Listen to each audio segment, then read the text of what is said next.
She got a lot of pushback for saying that his money is their money and her money is her money. I absolutely 1000% believe that. And I think any man that disagrees with that, major red flag. He's not ready for a relationship. Absolutely not. I see these things all the time where they're like, oh, if he makes this much money and she makes this much money, like what percentage of his check should go towards the bills and what percentage of her check should go for that math. Like, there's an easy math problem. Whoever has the penis pays the bills. Plain and simple. A woman should never have to pay the bills. Look, my motto is, I will only stress about a man or money, never both. That's the way I live.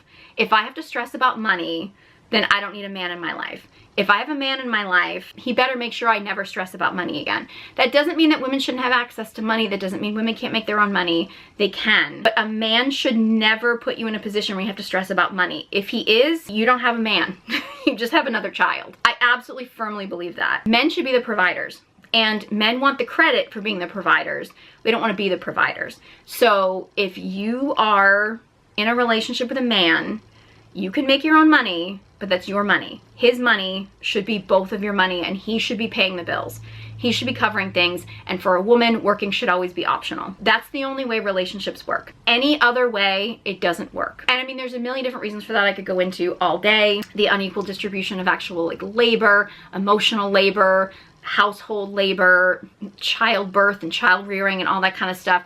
There's all kinds of reasons for that, but that I will absolutely agree with Jasleen on that. I don't agree with everything that she does and says, but that is very true. If you were gonna have a man in your life, you should never have to stress about money again. If that man is making you stress about money, he doesn't need to be your man, plain and simple. And I don't think that men should only be bringing the financial benefits to a relationship. I think men need to bring more than just financial benefits to a relationship, but taking the financial burden off of you so that you never have to worry about money again should be the bare minimum. I know people are gonna argue, in this economy, whatever. I don't care about the economy, I really don't. Men need to step up and earn enough to support a family, plain and simple. Or don't have a family, or don't be in a relationship, or don't date. If you were a man who's not in a position where you can afford to take a woman on a date, don't date. Focus on making more money. Men need to focus on getting themselves in a position where they can be providers before they focus on being in a relationship. Plain